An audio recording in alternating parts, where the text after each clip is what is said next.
Takjil buka puasa bulan suci Ramadan ala Bunda Santi. Pisangnya pisang kepok, dikukus dulu sampai matang.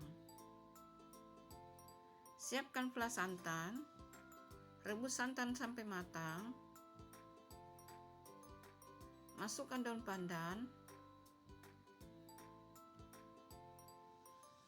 Masukkan tepung maizena secukupnya, disesuaikan dengan berapa banyak santannya ya.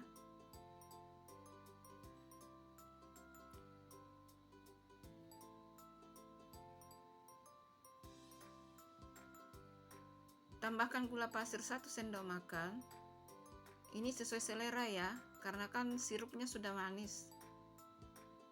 Diaduk-aduk sampai flas santannya mendidih.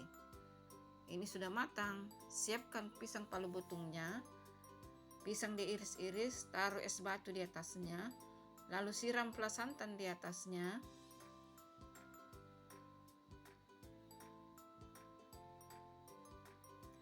Kemudian masukkan sirup marjan secukupnya sesuai selera. Dan ini dia hasilnya, pisang palu butung khas dari Sulawesi Selatan. Silahkan mencoba resepnya, semoga bermanfaat.